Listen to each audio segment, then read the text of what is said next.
Welcome to the Moving Humanity Forward podcast. My name is Kathy Malajani and I am here to share inspiration with you.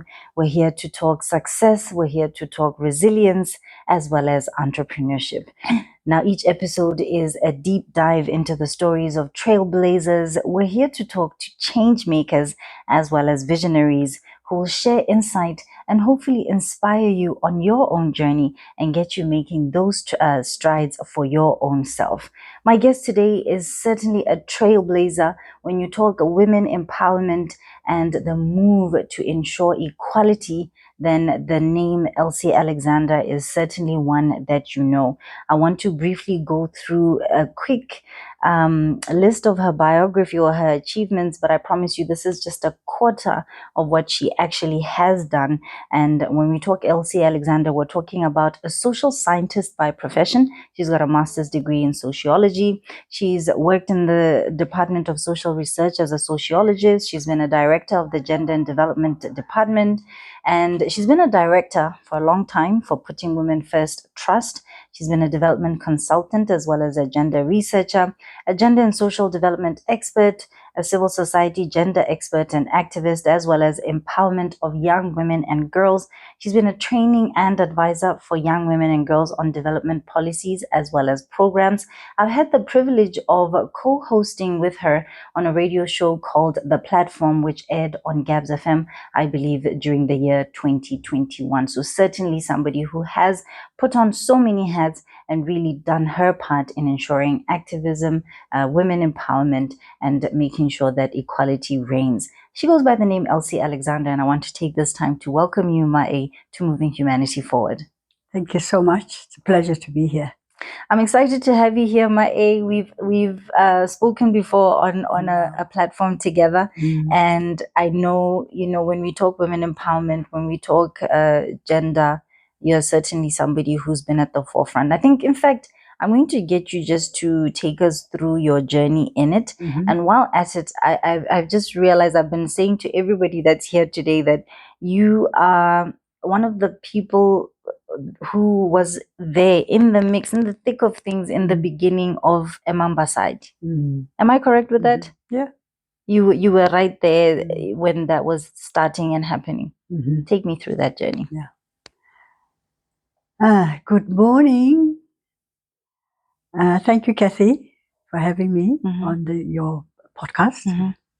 And being an activist, but also being somebody that has been around for a while and a senior citizen, it's interesting to be able to share my story, but be able to also share the experiences on the gender front. Yeah.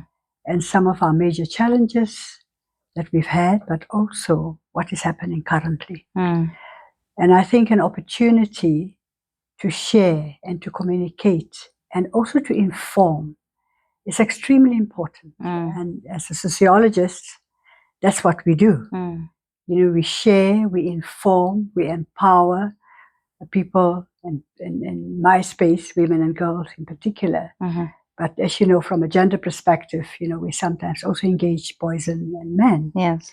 Because it's very important for us to have both perspectives in order for us to identify where the issues are. Yeah. But also in order for us to understand why things are happening, what is happening, and what needs to be done. My having been there for 30 years plus in terms of my career, from UB to civil society, now I'm a consultant and I'm a director of my own organization, Putting Women First Trust, which we did with some colleagues, in Botswana. Some have moved on, they are somewhere else now. But I use it as an advocacy organization, an organization that basically says or tries and inform and communicate on some of the major priority areas and issues of concern for women and girls in particular. So in terms of my journey, my experience as an activist, and I want to start there, has made me realize that we advocate for change, but the partners that we are working with, like the government, like the private sector, like other civil society organizations, probably that are at another level. And also in particular, I think maybe we have not necessarily empowered as well as spend more time with our organizations at the rural level, outside the cities. And that for me is a very important area right now, especially now. We've concentrated a lot in the urban centers, but now we do have NGOs, we've got CBOs, we've got organizations out there. And the VDC, the Village Development Committee, Urban Development Committees have also changed their focus over the years, but they need to be empowered in order to assist people at that level.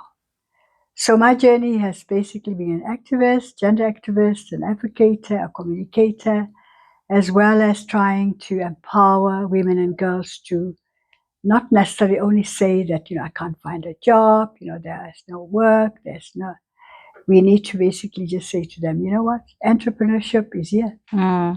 Entrepreneurship is the way to go. You finish UB, you try and find an area, you work at it, like I find the young woman that did my makeup. I say, wow, fantastic. That's what you need to do. You need to empower yourself. You basically need to say, this is the area that I'd like to go into and work on it. And basically get the experience, as well as make sure that you continue to train, you continue to inform, you continue to get yourself to a level where you understand the society, but you also understand what the needs of the people are. And one of my major challenges through my journey was whether we are giving enough attention to people's needs. Are we really giving enough attention to the priorities out there? And are we really giving enough attention to put in place projects that are relevant for today's world? And having been there for the last 30, 40 years in society as an activist, but also as a civil servant in government for 10, 15 years or so, and as a civil society activist, I just feel that somewhere there's a missing link. We are missing the actual stories of women and men, boys and girls. And I think this is why we are seeing so much in our society, so much challenges, so much happenings and activities like the gender-based violence issue that we are talking about. And this is my area. And I just feel so sad when I see the abuse of children in the homes, in the communities. It's not, I don't know whether we have the right programs or whether we do have the right policies or whether we do give enough resources to address the issue. I'm going to want us to share some of those stories, Mai. As we were talking earlier, you did mention that you see them on a very regular basis. And I think that's why even when you say it, I can feel it come straight from your heart, because you see it. So I'd like you to share some of these stories. Of course, you won't, share anybody's names, but just share some of the issues so we understand. You said the abuse of children is a huge one, and we really want to get to the bottom of it. Because we know that in any nation, our children are our future. And if we're abusing our future, what are we really expecting to come next? Exactly. This is Moving Humanity Forward. We continue the conversation with Ma Elsie Alexander. And you know what? Don't you go anywhere. Keep it right here. We'll continue this conversation in a bit.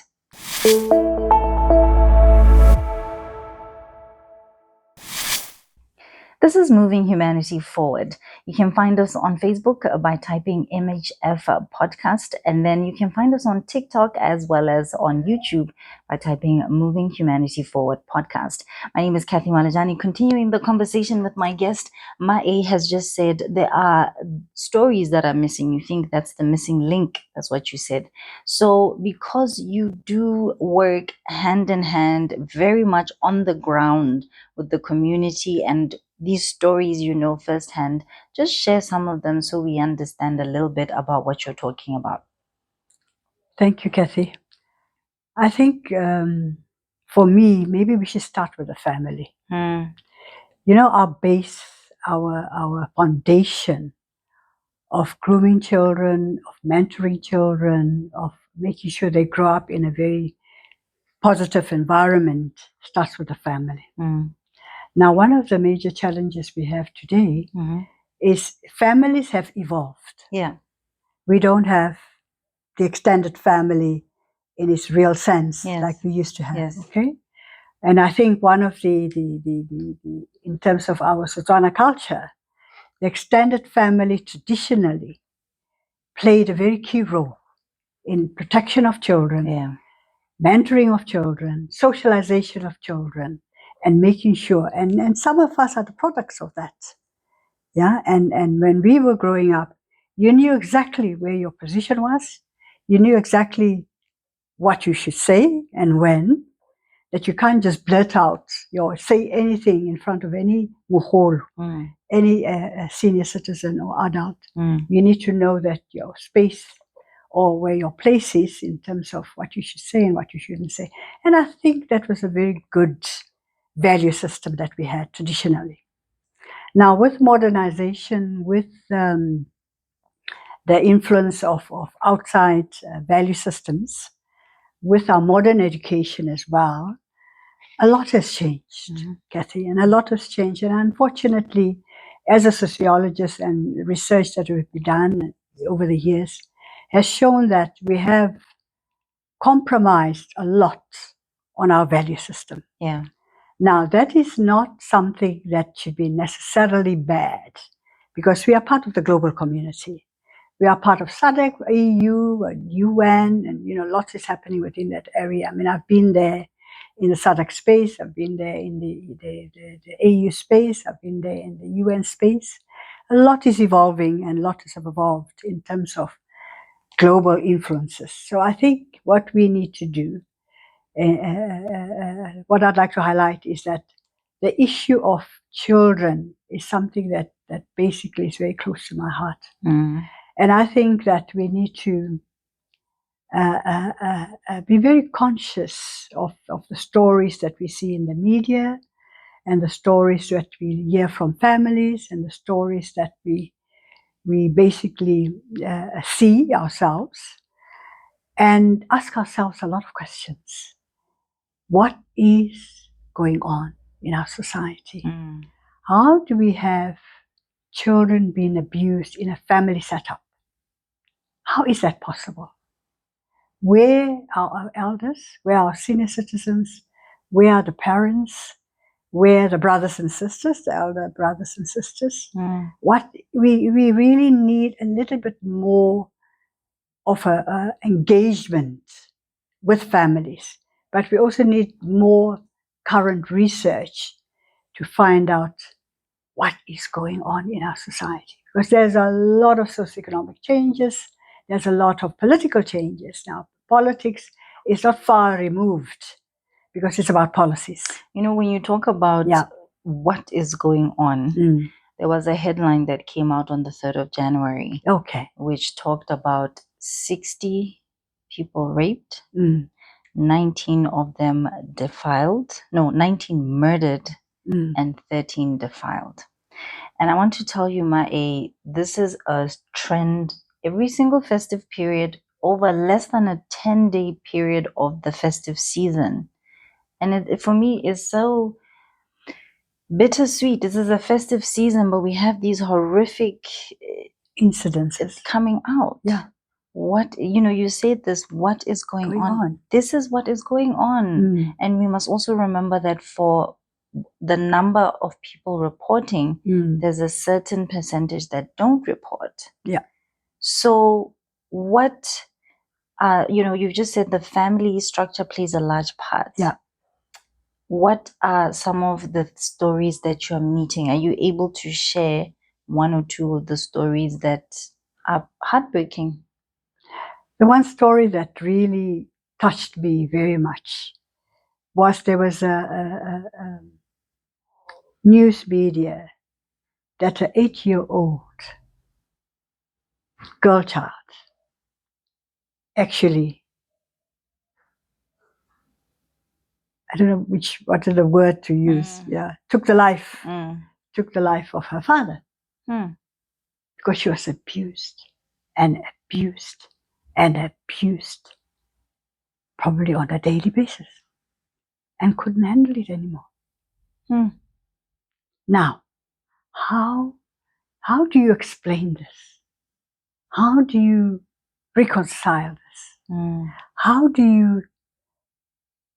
abused do you have to be Exactly as an 8-year-old yes to decide to take the law in your hands and remove this person from your life? Yeah. So for me, that was such a blow, such a big impact on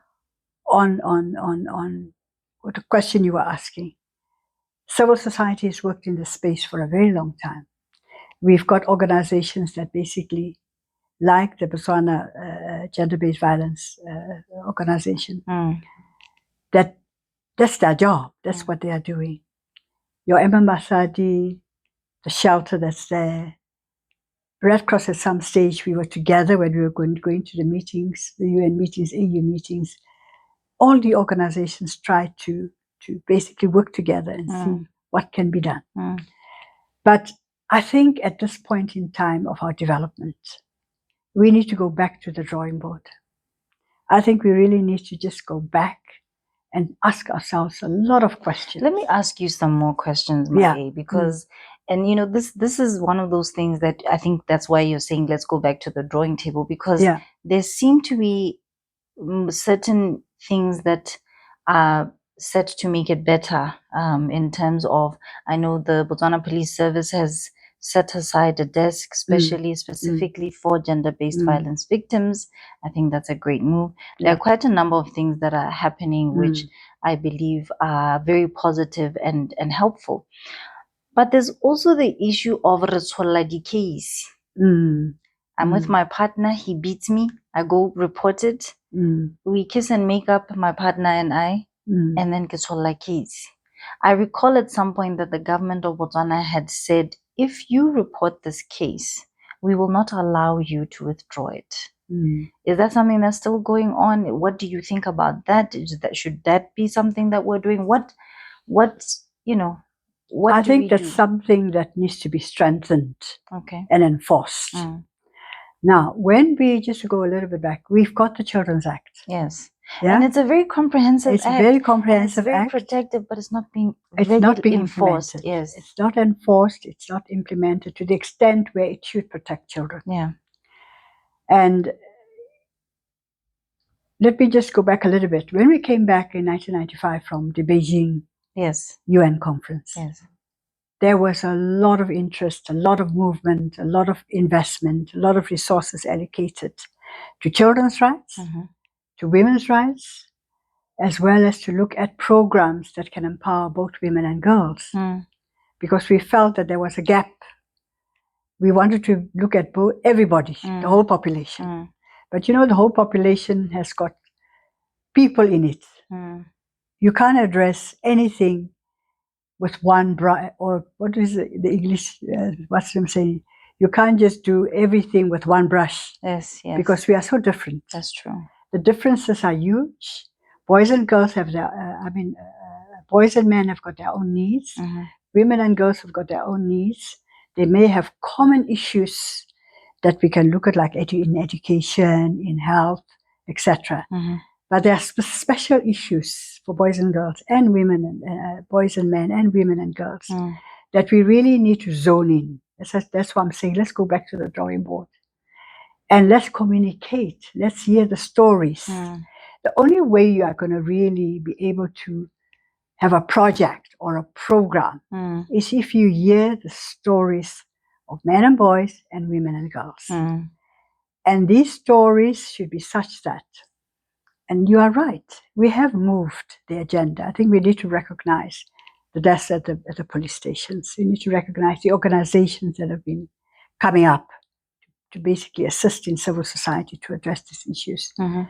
But I think we have a big gap with the government in terms of basically saying, well, this is definitely a priority we need to run with. Okay. Children. Yeah. Just take children. And we need to just invest, because those are the future women and men. Yeah. We need to invest and make sure that at all levels, at the family level, at the education level, health level, whichever area that you can use, there needs to be empowerment. There needs to be education. There needs to be mentoring. There needs to be, giving a lot more resources to address some of these issues that we are talking about. Let me ask you this very quickly, Mae. Would you say there is a level of fatigue with regards to the message, the awareness, the education around empowerment and, say, the girl child? I'm asking you this because a lot of the time when you speak about gender-based violence, especially as a woman, a lot of people, especially men, will say, oh, you women, you want to play victim. It's always, and then there's the issue of why you're not reporting the cases that men go through. Men also get abused and so on and so forth. And I think it's also important to recognize that gender-based violence is not necessarily only physical, right? Yeah. So verbal violence is a form of gender-based violence. And I think if we look at that, there are a lot of men who are abused and maybe don't even recognize it. And, a lot of people just stay in these situations. I think my final question to you, before we now move to solutions and what you think can be done, is why do people stay? We've talked about this, we've spoken, we've educated. Why do people stay in situations that are abusive? It's a very complex situation, actually. Then, as I say, that's why we need the voices of women and men, boys and girls, so that we understand what is going on within the families. And for me, the family is a very important institution that we need to strengthen, because that is your bedrock. The family is basically your bedrock. And as I say, because in the Botswana culture or in the African culture, we've got extended families. Malume, Borakadi, Nkuku. I mean, I have a little 2.5-year-old, and she just wants to call me Nkuku all the time. And I'm saying to myself, here we are, 2.5-year-old little girl. You need to start from there. You need to start as young as possible to guide them and mentor them so they understand. You cannot just say anything in front of an elder that you just want to say. At the same time, of course, you monitor it because you also want to empower them not to be afraid to talk. Because one of the problems I think we've had in the past, maybe still there, is you shouldn't say anything. Your culture where you say, be seen and not heard. Be seen and not heard. And that is very much still in place. It's very much there. So I think we need to have a much more broader vision where your partners, and I think we are there, but we probably need to do more, is your education system, your health system, your community-based organizations, the civil society, the NGOs, etc. There needs to be much more stronger partnerships. And for me, the family is the base. We need to understand what's happening with the family. Your communities, rural and urban, is also another level where you need communities to talk. I think we are getting, when I look at what Regalat is doing, for example, with going around, finding out for people before the budget speech. And Remo Hasa was also, around the country. I think we're getting there. But we need to do more listening and consultation with the people out there to find out where are they, where is their space, And they are the ones that actually should inform policies and programs.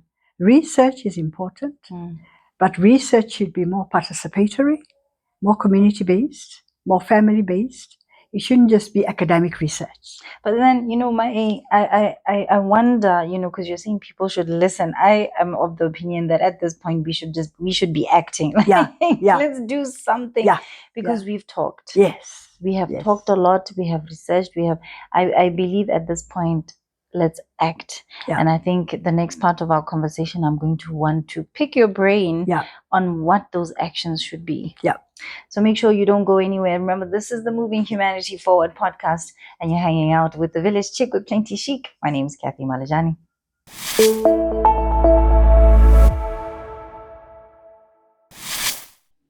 Welcome back. We're talking gender activism and gender-based violence and women empowerment, and just picking Ma'e's brain on, especially now focusing on the gender-based violence issue.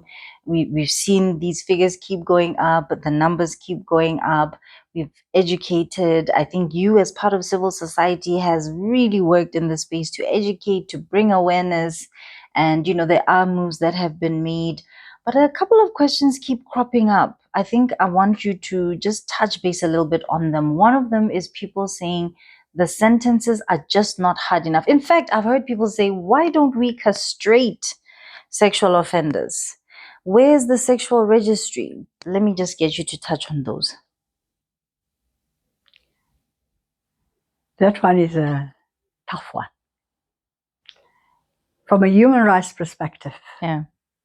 And we are a society, or we are hopefully a government that promotes human rights. Yeah. And also, when civil society works, they use the human rights, perspective in terms of what you need to do. So there are difficult and sensitive areas. The question you've just asked me now about people are saying they need to be castrated, taken away from society, whatever ways. But the big question we need to ask ourselves, is that going to make a bigger difference? Yeah? Going a route where you now put people, men in particular, maybe sometimes women, who don't protect their children, in situations where you're now maybe creating another problem. Yeah. So I think for me, being a gender activist and working in civil society, your conversations are extremely important. You've got to continuously engage people, and basically say that, yes, bring up some of these issues. Like now, when they went around with the changing the constitutional process. Yes. Very interesting, very interesting. People wanted the death penalty to stay.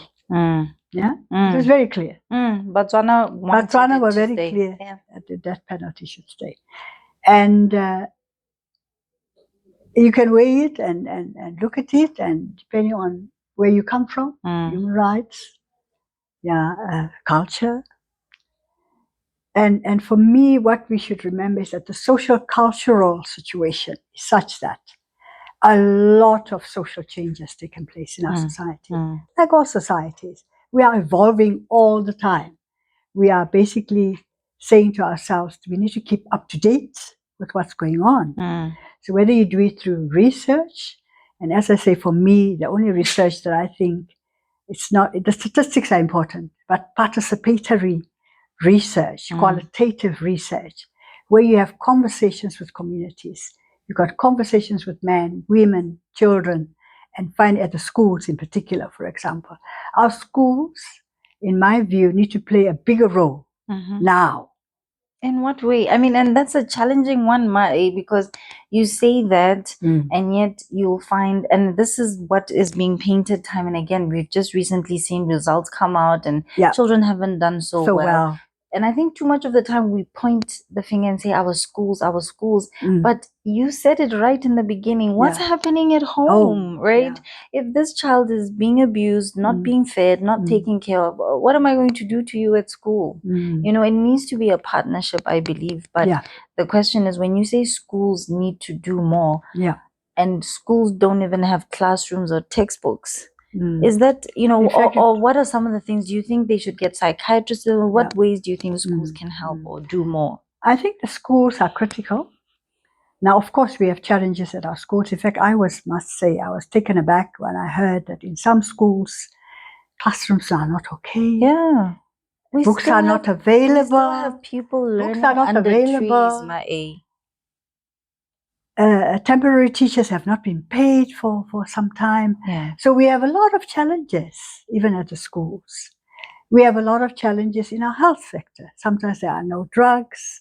People can't get access to a service that is quality service. So and this is why my approach is that we need to get back to the drawing board. We need to find out, how has our society changed? We may think it has changed, but to what extent has it changed that it has affected our social cultural context? Yeah. It has affected the economy. It has affected our policies and programs that we have in place, so that there needs to be monitoring and evaluation all the time. Whether we say every 6 months, we need to find out where are we.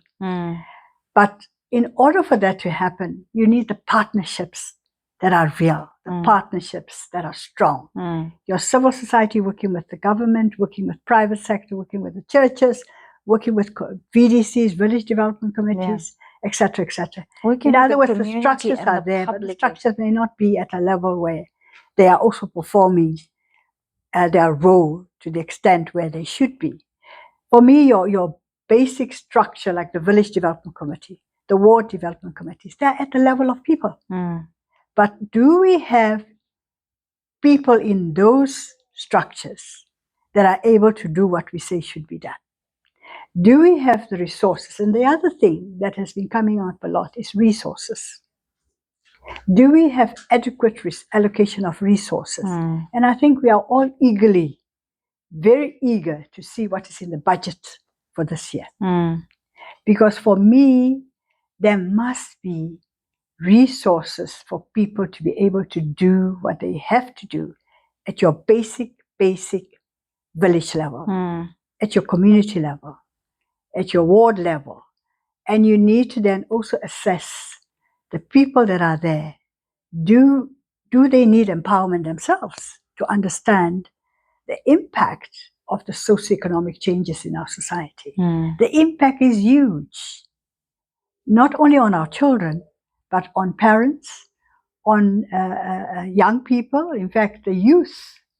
Sure, that's another area where young people are at a level where they now can also do things, to survive. I actually wanted you to weigh in on that, because one of the things that we are hearing of, and it's not a new thing, I think it's just getting a little more common and very worrisome, is where you have a lot of women especially lying, fake reporting that they have been assaulted.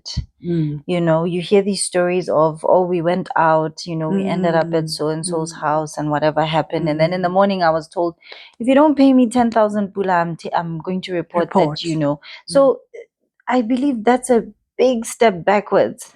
What is your take on that? Weigh in on it, please. Sure.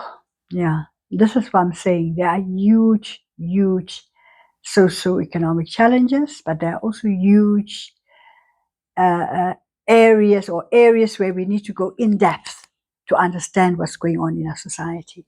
And you are right, both women and men. We can't just say it's the men. We should look at us as women as well and reflect on what we are doing.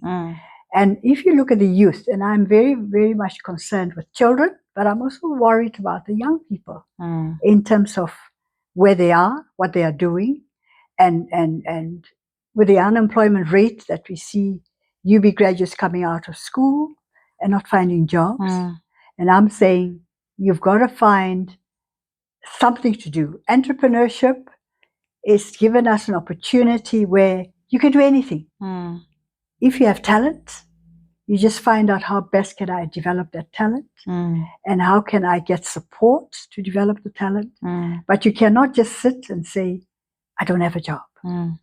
So I think mindset changes, also the mindset change as our society develops, as we have all these socio-economic challenges in our society that are a lot new, that are new for young people, because they have been cushioned, I must say, for a long time by parents, but parents are also in a situation where they are struggling. Okay, so there is no one size fits it all. You can't use a blanket project or a one size project to say this will work. You need to get the nuances. Yeah. You've got to get the issues that are deep down in our society. And that, for me, as I say, requires more participatory research than statistical. It's good to have the statistics, but for you to really find out what are the real issues, what is happening in our society, you've got to really dig deep in terms of talking to communities, talking to families. And with that kind of information, you will get then an empowerment program or an educative, informative program, IEC, I mean your information, education, and communication strategy, where you therefore need to you say to your extension staff or the people that are working with communities, these are the issues. We need to find a new way of dealing with them. We can't use, when I was still in government or an extension worker or I was a social worker, you cannot use those strategies anymore. You've got to redefine, you've got to re-look at strategies, you've got to conceptualize whatever you are doing. So this is why I keep on saying we need to go back to the drawing board. But you can only do that if you have like-minded partnerships. You need partnerships within government, you need partnerships within society, your families, your communities, your extension workers, etc. You need partnerships with the private sector. And I think the churches can do a lot more than they are doing at this point in time. I mean, we have a gender committee within my church, the Anglican Church. But the other day I said, where are we? What are we doing? What actions are we taking? What actions are we taking? What actions should we be taking right now, Mae? In closing, because we've run out of time. Yeah. What actions? Because you keep saying, let's go back to the drawing board. So yes, consultation. And we do see the current government actively doing, something along those lines. Yeah. We want to believe that they will get information regarding gender and the issues around, empowerment and so forth. But as far as actions currently that can be taken, the low-hanging fruit, what are some of those in closing? In closing, Kathy, I mean, this conversation can continue, for some time in terms of what really needs to be done. Yeah. But just to mention, one, we need conversations and conversations and conversations with our families, with our communities, with our men, with our women, with our children. Our boys and girls. Yes. There needs to be continuous, it can't be a one-off session. Continuous conversations that we need to have. And those continuous conversations can only happen if we partner together. And as I just mentioned, the churches have got many churches all over Botswana. They need to work together and say, what can we do? As religious groups. We have NGOs, civil society that have been there, but we probably need to reconfigure our strategies. Okay. We need to review, we need to evaluate, we need to basically ensure that these strategies are informed. Is there enough collaboration between them? Because I think that's one issue that has I think that's one issue that needs strengthening. It is strengthening. And you see organizations popping up. I mean, a lot of new organizations. Yes. I admire the young women and men that are having organizations themselves. But there are organizations that have been there that maybe should get back and reflect on how do they change, how do they review, how do they evaluate, and how we embrace monitoring and evaluation every 3 months, every 6 months, so that we know we are on the right track. But my genuine and only way I think we can do this is by taking people along with us. The voices of the people are critical. I may sit in my office and think I know. But if I get out of my office and I talk to people, even if it's just a group of 10 people, 20 people, young people, I will get enlightenment of where they are. So what do you think government, you said listening, right? Getting that participation. Yeah, But people's perspective. But what actions on the ground? I think you like to talk a lot about psychosocial support and so forth. What are some of the things that government can be doing? And I'm talking actions right now, even while they're listening and getting that engagement. Exactly. On the GBV front, we need shelters, number one, where women know that and young women also know, girls know that they can go somewhere to get relief or to get support. Okay, so you need more psychosocial support. The shelters will give you that. A much more multidisciplinary, much more integrated approach to assisting people. Okay, it's not just to go stay there. You've got to have a program where you can work with people. Okay, so if I say, for example, I just need 2 days to get away, I should go somewhere. I should be able to go somewhere. So all over the country, you need the facilities and the services. You need to retrain and empower people that are on the ground because our society has moved. Social change has taken place rapidly. And as I said, I have a 2.5-year-old in as a granddaughter. She asked me a lot of questions. 2.5. Now I can't say to her, oko didimala. I can't say that. I've got to engage her. So she understands that there are certain things you say and there are certain things you don't say.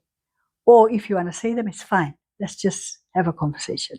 So the age where people are becoming a little bit more vocal, more engaging has changed.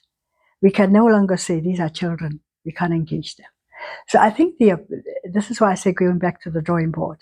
It is one, reviewing what we are doing, the programs and policies, partnerships with governments. I mean, as I speak now, I work in the area.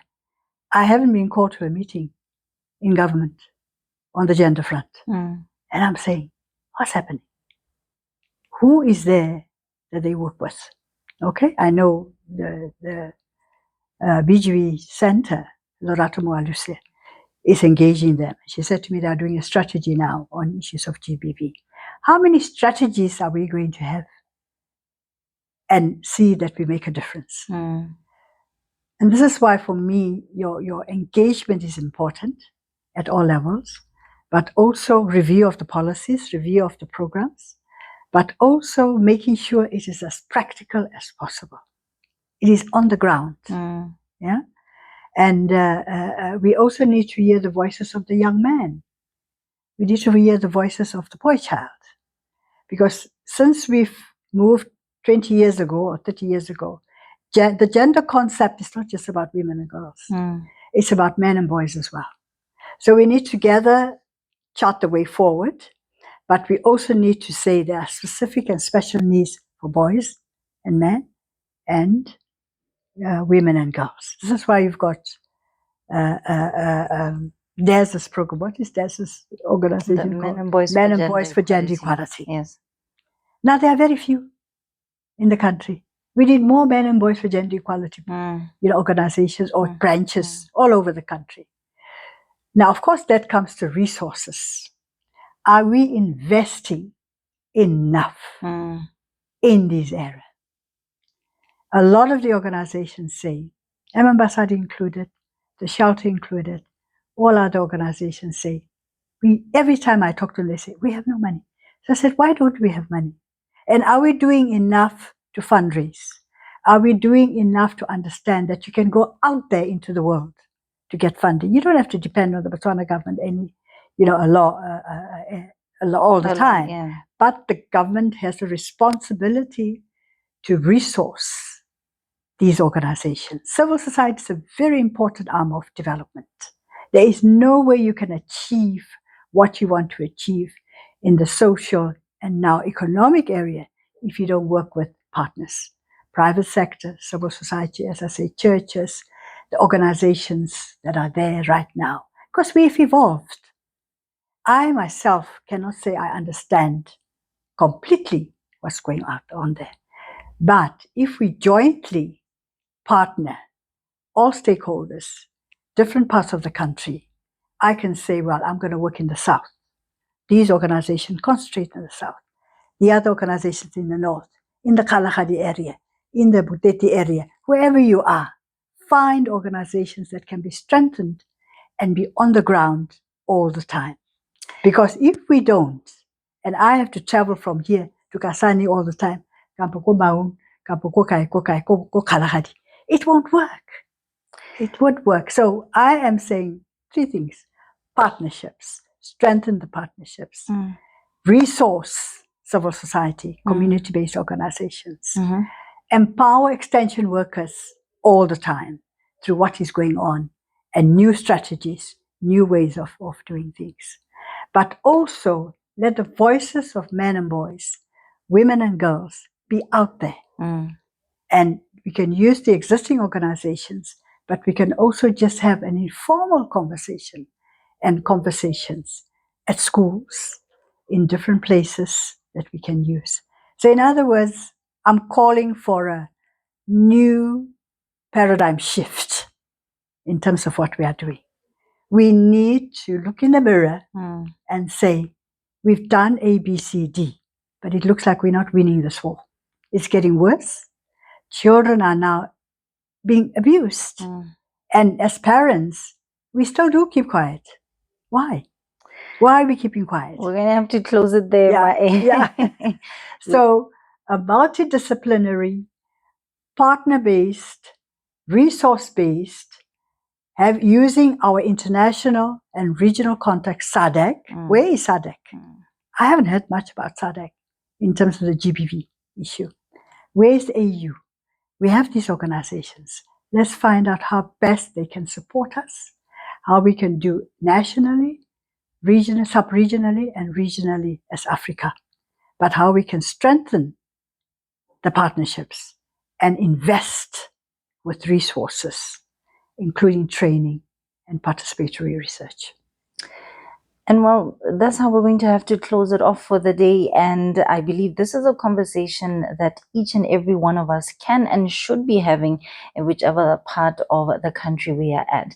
Do catch our next episode next week right here on Moving Humanity Forward. Remember, you can catch us on Facebook on MHF Podcast, or you can find us on YouTube as well as on TikTok on Moving Humanity Forward Podcast. My name is Kathy Malajani. I'll see you next week.